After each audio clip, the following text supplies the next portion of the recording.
gunmen were throwing grenades into the crowds and executing hostages. What might happen during mass shootings if citizens had guns? That's why I own guns. Many Americans do own guns and protect themselves. But many politicians and the media want more limits. Do you think that reinstating the ban on assault weapons and banning high-capacity magazines would do any good? Yes. And politicians say students don't need to protect themselves. That's why we have call boxes. That's why we have safe zones. That's why we have the whistles. And we must teach kids that even things that look like guns are evil. He picked up that Pop-Tart, made gun noises, shooting noises, and pointed it at children. I tried to get a license for a real gun, but New York's politicians make that so hard. This is 50 pages. Who understands this? They rejected my application, but they approved his. I have a license to carry in New York. Can you believe that? And he jokes about defending himself. But many of you are self-defenseless. That's our show tonight.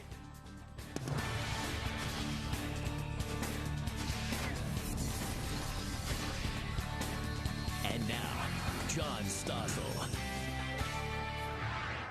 The mass shootings in San Bernardino and Paris provoke politicians to make all kinds of claims about how they'll keep people safe. Most Democrats want more gun laws.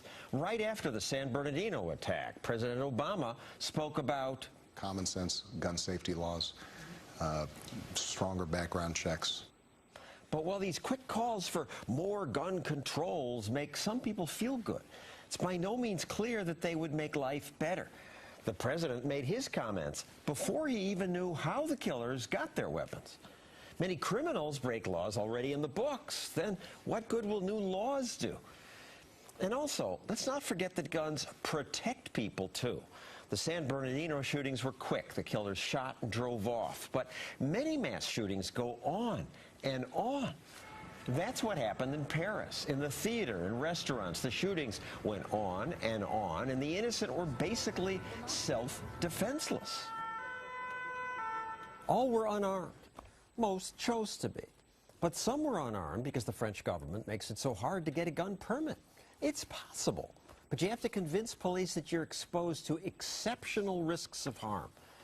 Some parts of America have rules like that. That's why I couldn't get a gun permit. We'll get to that in a moment. Since people in Paris couldn't defend themselves, terrorists were able to kill, reload, and kill again. Had some concertgoers been armed, what might have happened? Jack McCauley, who's Maryland's former director of firearms licensing, says probably fewer people would have been killed because concertgoers might have killed the terrorists. More guns would have meant less killing. But Leah Barrett says that's just not true. More guns do not make people safer. Leah is with New Yorkers Against Gun Violence. So why not? I would think. Well, if you look at our country, John, you know, we are a country of 310 million people. We have almost as many guns. And if guns made you safer, we'd be one of the safest countries in the world, and we're not. The problem is we have too many guns, and they're not regulated properly. They fall into the wrong hands. Who are the wrong hands? Terrorists, domestic abusers, violent felons, seriously mentally ill, and children. I'm not sure what regulated properly would mean, but Jack, let me let you respond first. We're talking about more gun laws, more so-called common sense gun laws. I actually hate that term. Why? What's wrong with common sense gun laws? Well, it sounds really good, doesn't it? It sounds like it's common sense. We should all do that. Well, in reality, some of these laws that we are passing to regulate firearms are actually counterproductive. I was promoted to the rank of captain, and I was put into charge of being the commander of the gun licensing division. It was driven down our throat. Get guns off the street. We want gun numbers. It didn't matter where we got those guns from. It didn't matter whether it was a nonviolent offender. It didn't matter whether it was a violent offender or someone who's causing harm. We need better enforcement efforts, and in Baltimore City right now, 85% of gun offenders are repeat offenders. Why aren't they put in jail? What about Paris? Would Paris have been different if people had been armed? Yeah, more people probably would have died. If you think about the Aurora Theater shooting, that happened, it was a midnight showing of Batman in July, and James Holmes came in and surprised everyone. If people in that theater were packing heat, it was dark, it was confusing, and everyone started shooting, more people, of course, would have died. How do you know? Well, experts tell us so, and most law enforcement professionals would agree. You They don't want agree? everyone to be In shooting. Paris? Everyone to be shooting in a dark Well, theater, not everyone, but if you're lying there hiding and the guy reloads... It was a dark concert, and it was very confusing. I think most law enforcement people would tell you that Well, that let's is a let this situation that would law be... enforcement person respond. Maybe not So you. I've talked to many, many law enforcement officials. Most of them want citizens to be armed. They want them to have the ability to respond and carry. It's completely Really? false. Most? Because I hear police saying, don't arm yourselves. No, most law enforcement officials that I know of, in fact, the Fraternal Order Police supports the arming of citizens. What's your answer to her That's point the about it's rank and dark, file. they're going to shoot the wrong people, they don't know what they're doing? Myself as a law enforcement officer, I've showed up where there's chaos, there's confusion, but we're not shooting or we're not encountering someone with a gun who's a law-abiding citizen with a permit holder. If you think of the here in Manhattan, the shooting at the Empire State Building a while back, and NYPD officers who were trying to apprehend someone, and bystanders were shot by accident, not seriously. Trained police so even officers trained officers. missed. And so part of the problem is a lot of states. There are 6 states now that you don't even have to have a permit to carry a concealed weapon.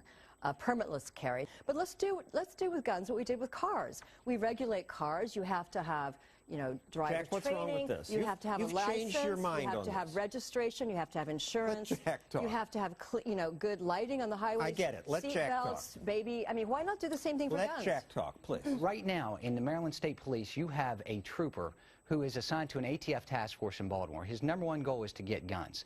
He is running the criminal records of those who have hunting licenses to find convictions that are as much as 20 years old, and then takes a SWAT Doesn't team. all this attention reduce crime and shootings, Well, like she listen, says? But he's going to areas of the state that have no crime, no gun crime. There's only so much time in a day. Why aren't we targeting violent offenders? We have plenty of laws on the books. We just don't have the power laws to are enforce so confusing in the state of Maryland that even the experts debate over the gun laws. I used to have my guys that would have to brief me on what the laws mean and what they stood for. Leah, you object to these concealed carry rules. And a 29 lot of states peer-reviewed don't have that. studies, 18 said the shall issue laws reduce crime. 10 found no difference. 1 found an increase. Which studies are you quoting? I'm not familiar with any of those. Those are not peer-reviewed studies that I'm familiar with. Well, who? Is it John Lott? I can't list all John Lott? 29. I'm sure John Lott is in there. Oh, my dear, then that completely He wrote a book invalidates saying it. more guns, less crime. Yeah, and that his research, look, John, has been totally discredited. How? I've heard that lie so It's often. not a lie. One example. Washington Post. He actually impersonated a student, Mary Rosh, using the first 2 letters of his 4 children's name to say what a great professor he is. He complimented himself on the internet, and that's his study being discredited? He claims his data was lost on his hard drive. Well, go recreate it. He hasn't been able to. On 1 of 100 studies, Where's he lost the data. On Where's 1 the of data? 100 studies he has that he no cites. Data. He cannot back it up. Neither can Gary Kleck. They cannot back I think back up you this have data. been discredited. No, not at all, John. Look, I can actually help educate What you. about this chart, which may be from his book? Johns More Hopkins guns, School less crime. of Public Health, Daniel Webster, John Lott. Let's don't talk about him. The guy he's a pseudo-academic. Look at this There's chart. no serious academic who takes him Can you look seriously. at this? Look at this chart. I take him very serious. I've read countless studies. And I found John Lott to be extremely reliable. Do you dispute that's this? laughable. Do you dispute this chart? Since gun ownership has increased, crime has gone down. Of course I dispute it. It's just, I mean, you dispute that gun ownership is up?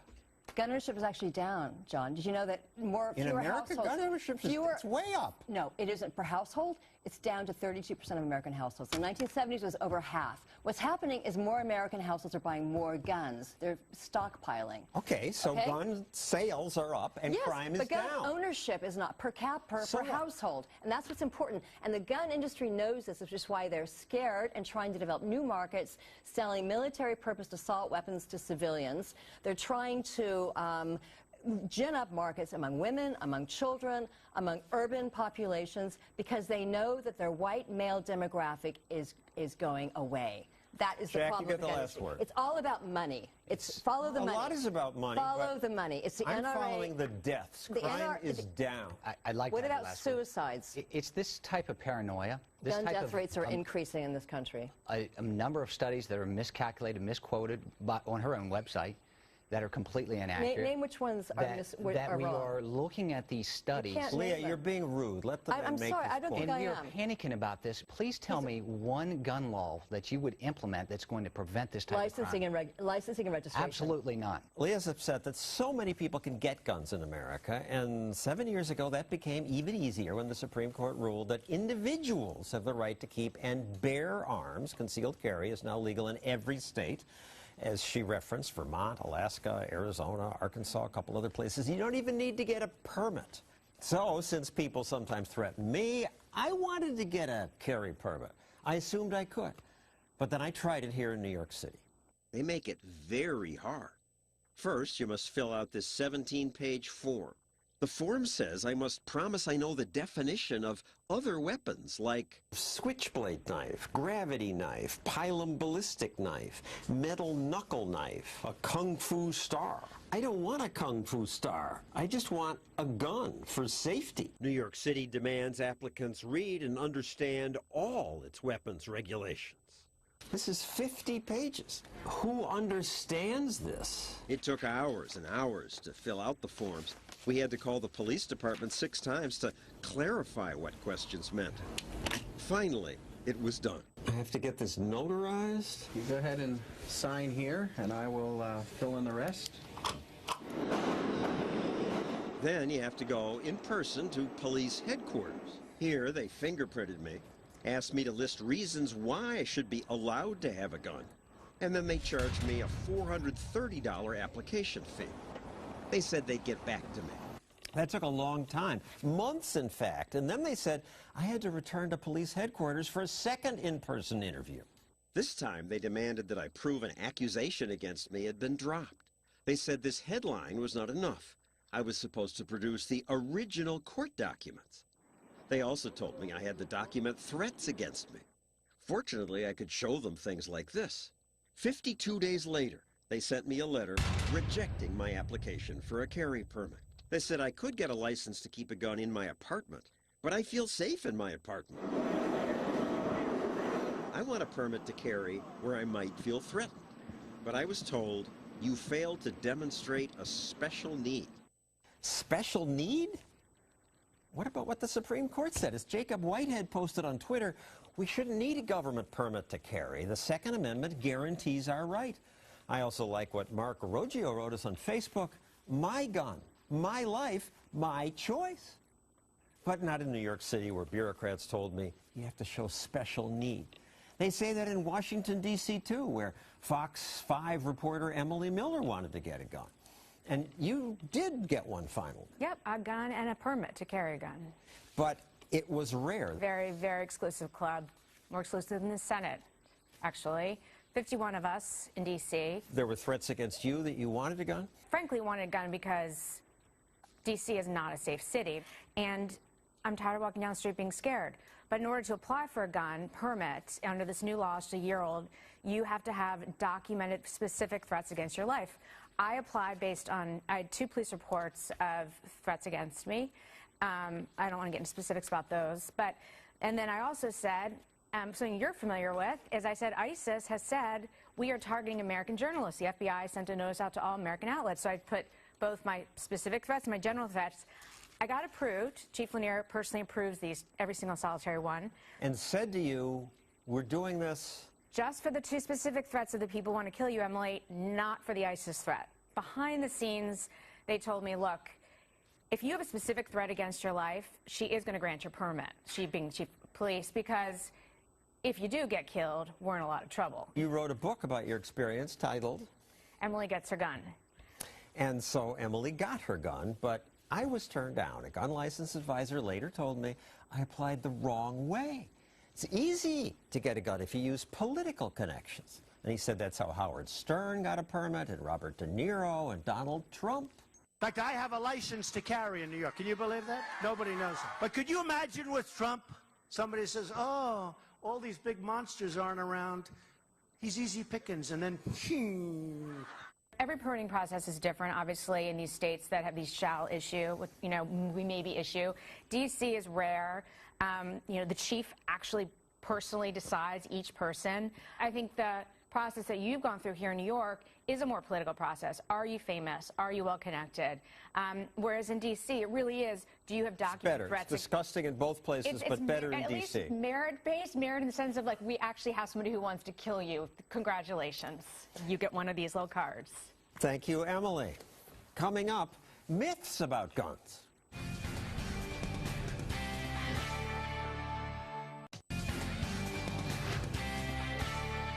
We know that other countries, in response to one mass shooting, have been able to craft laws that almost eliminate mass shootings. Really? We could almost eliminate mass shootings, says the president, with common sense gun laws. It must be true, because after the shooting in Oregon, he said this. We're the only developed country on earth where this happens. The only country. But that's a myth. The author of Hands Off My Gun says the gun control crowd repeats lots of myths about guns. She's radio host Dana Lash, and she joins us now from Texas. So, what's a myth? Almost every single day I hear some sort of myth that comes from the organized, the professional anti-gun lobby. I mean, for instance, what the president just said is that, well, you know, there's no other nation like us, there's no other industrious nation like us that has, you know, mass shootings like this. I mean, don't forget what happened in Norway just a couple of years ago. I mean, that was the single biggest mass shooting in humanity. 69 people killed. Exactly. Yet they have massive gun control. In Australia, there still have been mass shootings. And of course, there was the situation at the Lint coffee shop. And of course, in the UK, But I'm told in Australia they had a mass shooting. They passed tougher laws. They actually confiscated some people's guns. And everything's better. And in fact, crime is down in Australia. Well, and it's so interesting that you mentioned that, John, because private gun ownership level in Australia is actually back to what it was pre-1996 confiscation levels. That's something that they conveniently omit. And in lots of places where they legalize guns, they allow concealed carry permits, crime and gun crime drop. Dramatically. Dramatically they do. I mean, that's called the Florida model. Florida was the first state to implement this, and all the other states were really paying attention to what was happening to Florida's crime rate, because an armed society is a polite society. I mean, criminals aren't going to pick soft targets. I mean, anyone with common sense knows this. And surveys of prisoners do find that the prisoners say, I'm much more scared of a victim who's packing than I am of the police. Yes, absolutely, because they know if they see an individual who, you know, if they see a woman who is just, you know, out and about and she's armed, they know that that woman's going to fight to defend her life. She's going to protect herself. All right, but people where I live, they have a tough time getting their brain around this. More guns? This just accidents. People are going to get drunk and shoot each other. My left-wing neighbors are upset about what they call assault weapons now, and the upset people include our next president. Do you think that reinstating the ban on assault weapons and banning high-capacity magazines would do any good? Yes, I do. I do. Good. You know, And they all applaud, and there's this hysteria about assault weapons. Who needs an assault weapon to defend themselves? And you say?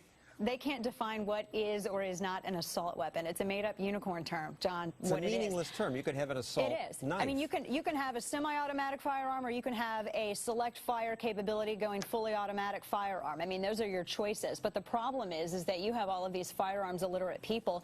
They think that just because you have a black rifle that has a rail and has a scope on it, has a pistol grip, it makes it shootier, and that, of course, must mean that it's fully automatic. That's not the case. These are gun illiterate people. There is semi-auto and there is fully automatic. Those are your choices. You have military fully authorized automatic firearms. Is a machine gun. Yeah, a fully automatic firearm, means you have to keep pulling gun. the trigger. Yeah, fully automatic means you pull the trigger once and it goes until you release the trigger. Semi-automatic means with each squeeze of the trigger, you get a bullet for each squeeze. There's this internet meme making fun of this assault weapon fear. A tale of one rifle shows these two guns, A and B. And the second one is what they call an assault rifle, and is illegal according to some of the laws because it has a collapsible stock and a pistol grip. But it's the same gun? Yeah. They're cosmetic features. The assault weapons ban simply stipulated that if you have this rifle and you put 3 or more cosmetic features on it, it's going to be rendered illegal because it does nothing to change the machinations of the firearm. The firearm still operates the same. It shoots the same. It's still a semi-automatic firearm. But if you add these accessories, somehow it makes it more lethal. It just didn't make sense. I'm told 40% of gun sales are done without a background check. That's false. That was the statistic back in the 90s before the Brady bill went into effect. Now it's about fewer than 5%.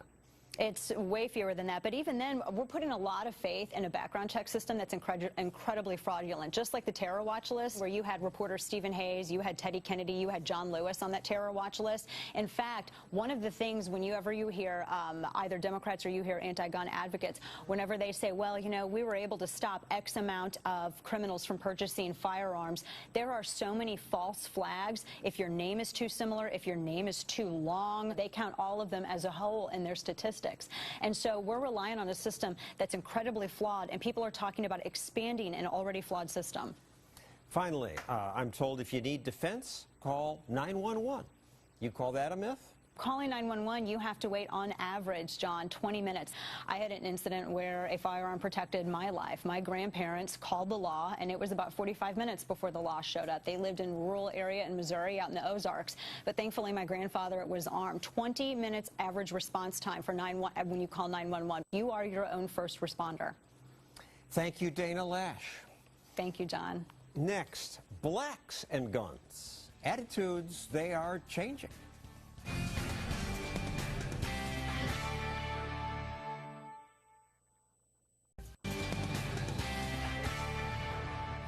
Anti-gun politicians sometimes say, I'm for the Second Amendment. I would never take away Americans' right to hunt. But the Second Amendment isn't about hunting. The founders added gun rights to the Bill of Rights to make it clear that people have a right to defend themselves from criminals and from the state. The founders wanted to stop future American governments from disarming them like the British government did. And if there's any group in America that should fear oppression by the state, it's blacks. But for years, most blacks supported gun control.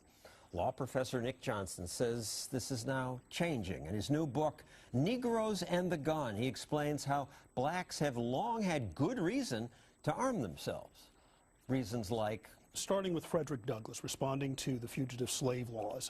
His quip was, a good revolver is the best response to a slave catcher. You get to the end of the 19th century, Ida B. Wells, the Winchester rifle deserves a place of honor in every black home. And what she was talking about were actual averted instances of lynching by black communities with people armed, sometimes with Winchesters, sometimes with other guns. You draw a distinction, private violence versus state violence. Individuals in the civil rights movement were very clear that self-defense was a legitimate action against private violence.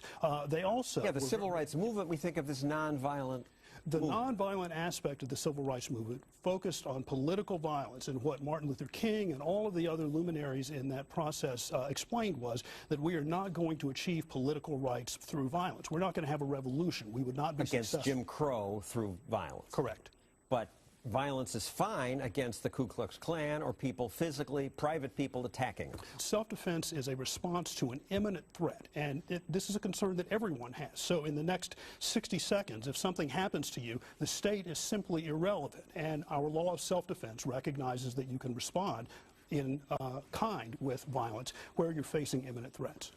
And the young country passed gun control laws, and they were racist. I mean, Virginia's in 1680.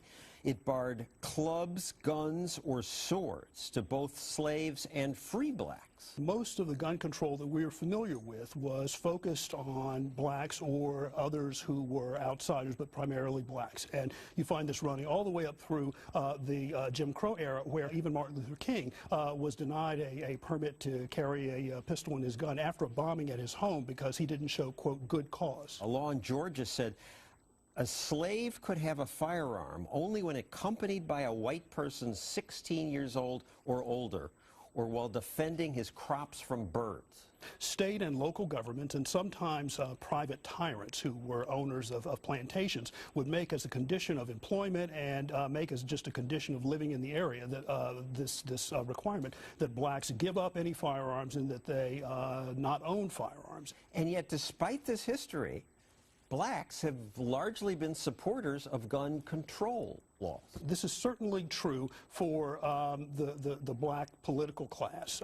And it is also accurate to say that blacks overwhelmingly support the Democratic Party. But when you look at the polling, blacks now by 54% favor concealed carry. And this is a new phenomenon. It's been changing constantly. It has been changing, but there's always been a difference between the commitment of the black political class to gun control versus the people at the grassroots. The NAACP sued gun makers because they were oversupplying guns to black people. Jesse Jackson was arrested protesting guns. The first black mayor of Atlanta moved to ban the sale and possession of all handguns. In its early stages, the NAACP cut its organizational teeth on defending blacks who were engaged in armed self-defense against mobs and against state violence. And one of the most notable cases is the instance of Dr. Ocean Sweet.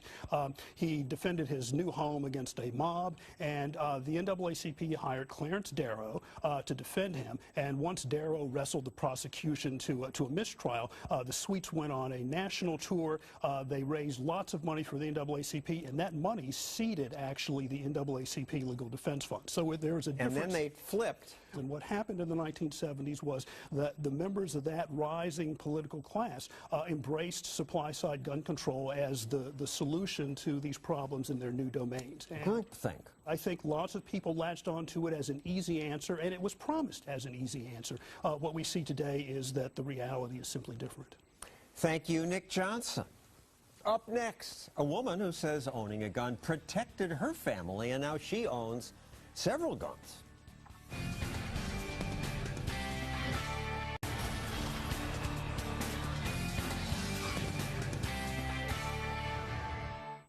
When I ask you on social media, what are your thoughts on gun control? Sonny Hildebrand tweeted, "My defense is my responsibility. I will not outsource it to the state." Outsourcing defense to the state. I like the way he, or she, I can't tell, phrased that. And the police often do say, don't buy a gun, call us. But as Sonny said, then you have to hope the police arrive on time. But if someone threatens you now, what are the odds that the police will get there on time? This is an important issue for women because we men are usually physically stronger, and that's why our previous guest, Dana Lash, got behind this NRA ad called Moms Like Me. If a mom puts a gun to the face of a home-invading thug and makes him run for his life, the story gets buried. But if she's unarmed and murdered, the cameras will be at the scene before the police. That's true. The media rarely cover assaults prevented or stopped by a gun. But Christina Ribaldi says it's important that we do report that and preserve that right. Christina, why? More laws and more regulations don't stop someone hell-bent on causing destruction and harm. Every single law that was on the book, my stalker broke. And another law wasn't going to stop him, but a gun did. And let's back up there. You were being stalked by someone. You complained about him. You told the police about him. Got a restraining order against him. And he continued to break the law, he continued to go to jail, and every time he got out, he would reoffend. And he had a 10-plus year history of this. And another law, like I said, wasn't going to stop him, but the unmistakable sound of chambering a shotgun round at the door did. That's what stopped him. Then you never heard from him again once he heard that sound. Correct. And he actually did go on to commit more crimes and more peeping Tom and stalking type. But not at my house. And before that, you'd put in motion detector lights, raised the height of your gate, put in fences, secured glass. But yes, the only thing that worked was a gun. We did everything that we could to make sure that this guy left me alone. And it really was not until he knew that I had a weapon that he stopped stalking me. And he went after other people, but he did not come back after me again. But some moms who are worried about safety want gun control. We're in lockdown. Everybody put everything down and get in your safe place now. One group made this ad showing kids hiding under school desks during a mass shooting drill. Lockdown drill complete. Okay, drill's over. Our children are facing it every day. So when are we going to take action? Join us. There is this attitude, we got to do something, pass a law. If someone has the propensity to break laws, another law is not going to stop them. We have gun-free zones, John. Does that stop these people that come in with firearms and are intent on causing harm? Those laws do not stop them. Some politicians say, don't use guns. There are other ways to protect yourself. That's why we have call boxes. That's why we have safe zones. That's why we have the whistles. Because you just don't know who you're going to be shooting at. Call boxes, safe zones, whistles. No, thank you. There was the college also in Colorado that said if you're being attacked or raped that you should urinate on yourself or vomit. No, thank you. In the event that someone is trying to... That was Colorado State or University of Colorado. They really did say that. Urinate on yourself. They really did. Yeah. They believe that that's going to stop someone intent on causing harm. If that person is coming after me, I am not going to entrust my safety on vomiting or urinating on myself. I'm going to have a weapon to protect myself. Gabby Giffords, the congresswoman who was shot at a campaign event, wants more gun control. We don't agree about everything, but we can agree on this. Dangerous people with guns are a threat to women. Your answer to that? Dangerous people with any weapon can be a threat to women, and that's why I believe women should have the right to defend themselves. Let's talk about Carol Bown in New Jersey. You know, she was stabbed to death by her former boyfriend. He didn't need a gun to kill her, and she was waiting for a permit. She was trying to get a gun. The state. The holes that she has to jump through and all the paperwork, and she'd been waiting and waiting, again, for her right to defend herself, knowing that a violent felon was after her. Thank you, Christina Ribaldi. Coming up, kids getting punished for doing this and for chewing Pop-Tarts into shapes that some ridiculous bureaucrat says look like a gun. It kind of looked like a gun, but it wasn't. One 11-year-old was suspended for just talking about guns. That's next.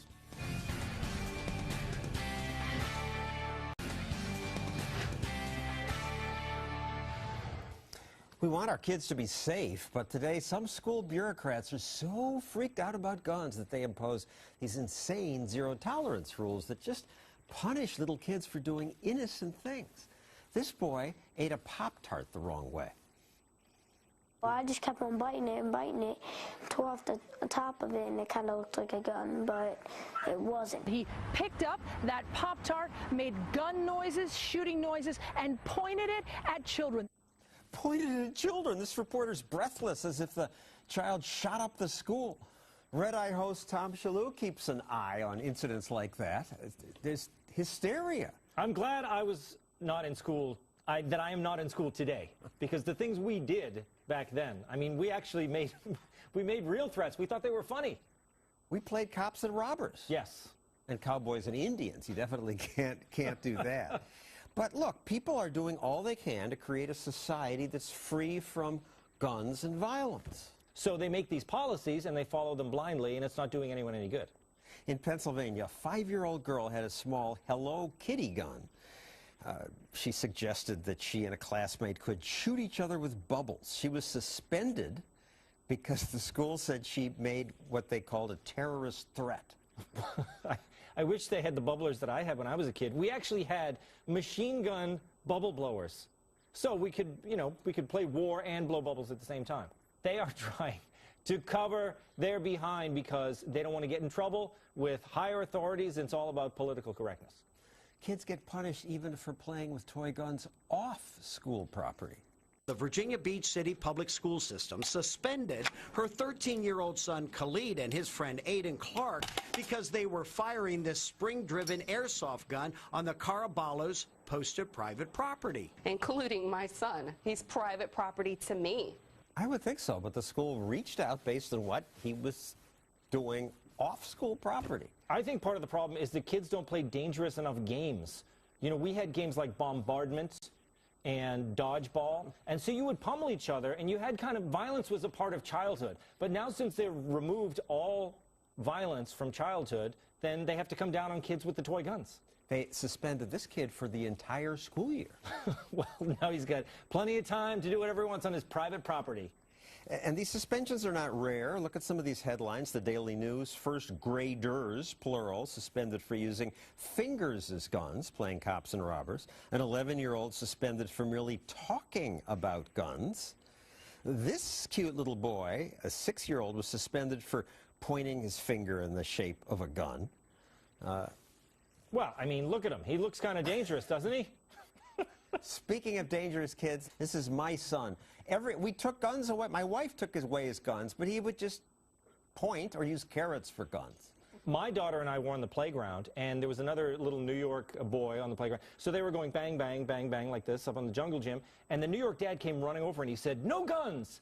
And the boy kind of put his head down, and my daughter walked up to the dad, and she said, "It's not real." I like this parody by the singer Remy of the song Straight Outta Compton. He calls it Straight Outta Homeroom. Rolling into school with a deadly device, and every person in my path better take my advice, cause if I ever draw my weapon, you'll be praying to Christ, and if you dare to double cross me, son, you're gonna get iced. I'm busting into your crib, got the basement locked, packing super deadly weapons like a makeshift clock. Got a finger gun, oh wait, I got another. You know, he's parodying it, but it's not far from what you see in hip-hop videos, except they have actual guns in those videos. They don't have Pop-Tarts. So I think this was a great parody, you know, and so I could see people discouraging from having real guns in these hip-hop videos. It's their right to do that, but it's not a great thing. But it's also why any popular culture that features violence and guns and explosions is so popular, because they've drained all of this excitement out of kids' lives, so they have to find it somewhere, and they're going to turn to their entertainment. Good point, Tom. Thank you very much. Coming up, the real reason we have a Second Amendment: tyrants and terrorism.